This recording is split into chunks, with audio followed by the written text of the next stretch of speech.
আমি একদম মন খারাপ করি না। আমার যদি কেউ গালিও দেয় আমি মন খারাপ করি না, এটা তার নিজের দৃষ্টিভঙ্গি। একটা বিষয়, একটা ইস্যুতে 18 কোটি মানুষ একরকম চিন্তা করবে, এটা তো আশা করা তো মুশকিল। কিন্তু আমাদের সমস্যা হলো আমরা মনে করতে চাই যে সব লোক আমার দল করবে, সব লোক আমাকে সাপোর্ট করবে, এইখানে গুণটা হয়ে যায়। দেশের সর্বস্তরের মানুষের সহযোগিতা লাগবে এটার জন্য।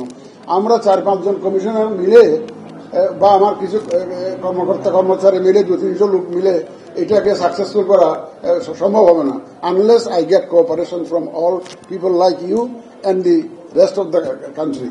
সবাই যদি সর্বস্তরের লোকজনের যদি সহযোগিতা পাই, ইনশাল্লাহ আমরা যে কমিটমেন্ট জাতিকে দিয়েছি সেটার জন্য আমরা কাজ করছি। এবং আপনারা 2-1 তো আমাদের অসুবিধার কথা আমাদের পক্ষ হয়ে অলরেডি তুলে ধরেছেন, আমরা কি অসুবিধায় পড়েছি। যাই হোক, অসুবিধা আসবে, অনেক নানাবিধ অসুবিধা আসবে। এই অসুবিধাকে মোকাবেলা করে আমাদেরকে এগিয়ে যেতে হবে ইনশাল্লাহ, এবং আমরা যাওয়ার জন্য প্রস্তুত এবং আপনাদের সহযোগিতা নিয়ে আমরা এগিয়ে যাব। আজকে আমাদেরকে যে দাওয়াত করেছেন এই জন্য আমরা অত্যন্ত আপনাদের কাছে কৃতজ্ঞ যে আমাদেরকে যে স্মরণ করেছেন। আমার সহকর্মীদের তরফ থেকে আমি আপনাদেরকে অভিনন্দন জানাই আমাদেরকে এখানে আমন্ত্রণ জানানোর জন্য। আশা করি এই ধরনের ইন্টারাকশন চলতে থাকবে। আমাদের এখানে একটা সমস্যা কি জানেন, আমাদের বাঙালির চরিত্রের মধ্যে একটা এমন হয়ে গেছে যে কেউ একটু সমালোচনা করলো বা বিরূপ মন্তব্য করলো মন খারাপ করে ফেলে। আমি একদম মন খারাপ করি না। আমার যদি কেউ গালিও দেয় আমি মন খারাপ করি না, এটা তার নিজের দৃষ্টিভঙ্গি। একটা বিষয়, একটা ইস্যুতে 18 কোটি মানুষ একরকম চিন্তা করবে, এটা তো আশা করা তো মুশকিল। কিন্তু আমাদের সমস্যা হলো আমরা মনে করতে চাই যে সব লোক আমার দল করবে, সব লোক আমাকে সাপোর্ট করবে, এইখানে গুণটা হয়ে যায়। এইটা না মতদ্বৈততা থাকবে, ভিন্ন দৃষ্টিভঙ্গি থাকবে, সবকিছু মিলিয়ে এটা আমাদেরকে চলতে হবে।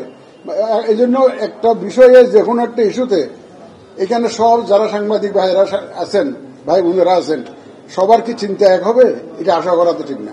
একই বিষয়ে ভিন্ন ভিন্ন চিন্তা থাকবে, এটা স্বাভাবিক, ইটস এ হিউম্যান টেন্ডেন্সি। কিন্তু এই জিনিসটা আমরা মানতে পারি না। কিন্তু এইটা মানার অভ্যাস আমার আছে।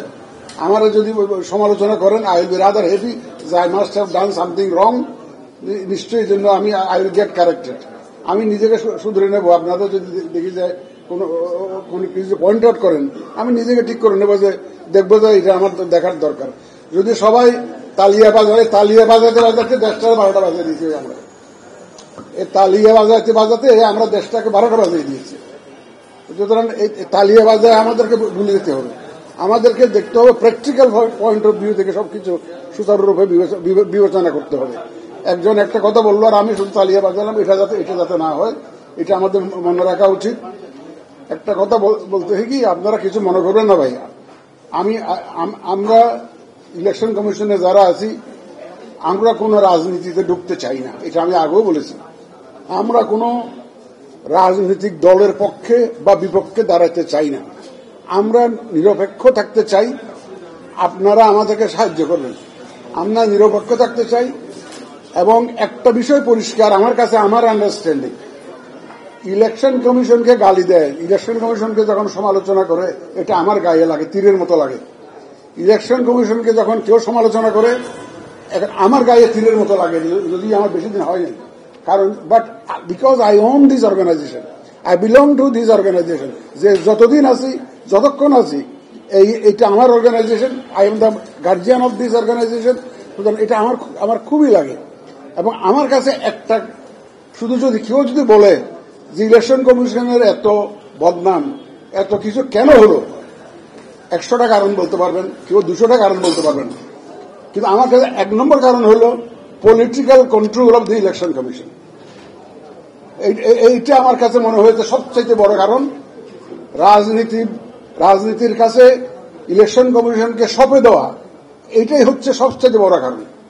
সুতরাং এইটা যদি বন্ধ করা না যায়, যে রাজনীতিবিদদের influence on the election commission যদি বন্ধ করা না যায়, তাহলে দেখবেন যে আমি মনে করি যে আবার সেই পুরানো জিনিস রিপিট হবে। এবং আমার কাছে দেয়ার মে বি 1000 রিজনস, 1000 কারণ থাকতে পারে। সবচেয়ে বড় কারণ আমার বিবেচনায় রাজনৈতিক নিয়ন্ত্রণ অন দ্য ইলেকশন কমিশন, এটা আমার কাছে বড় কারণ মনে হয়েছে অতীতে। এটার থেকে আমাদেরকে বেরিয়ে আসতে হবে, যে কোনো ভাবে বেরিয়ে আসতে হবে, নাইলে কিন্তু ইলেকশন কমিশন তার দায়িত্ব সঠিকভাবে পালন করতে পারবে না, আবার সেই পুরানো ইতিহাসের পুনরাবৃত্তি হবে। এটা আমার অন্তরের বিশ্বাস, এটা আমি এটা আন্তরিকভাবে এটা বিশ্বাস করি। আর ইলেকশন কমিশন একা শুধু নষ্ট হয় নাই, আমাদের প্রতিটা প্রতিষ্ঠান নষ্ট হয়েছে। দোষ যদিও সবাই ইলেকশন কমিশনকে দিচ্ছে, কিন্তু আমি তো দেখি যে কোন প্রতিষ্ঠানটা ভালো আছে বলেন, কোন ইনস্টিটিউশনটা অক্ষত আছে বলেন। প্রত্যেকটা যেখানে যাবেন আপনি, যে ডিপার্টমেন্ট আপনি যান না কেন, all the institutions are rotten now. Why? Again, that issue you have to raise, because of the politicalization of the all institutions. যতদিন পর্যন্ত আমরা এই politicization of the institution বন্ধ করতে পারবো, ততদিন কিন্তু আমাদের মুক্তি নাই রে ভাই। এটা আমার খুব দৃঢ় বিশ্বাস করি আমি, এটা আমার খুব আন্তরিকভাবে আমি এটা বিশ্বাস করি। যাই হোক, আপনারা আমাকে আমন্ত্রণ জানিয়েছেন এবং কিছু বলার জন্য অনুরোধ করেছেন, আমিও বললাম। সময় নিয়ে ফেললাম, বেশি নিয়ে ফেললাম বোধহয়। আমি যারা পুরস্কার পেলেন তাদেরকে আবার ধন্যবাদ জানাই এবং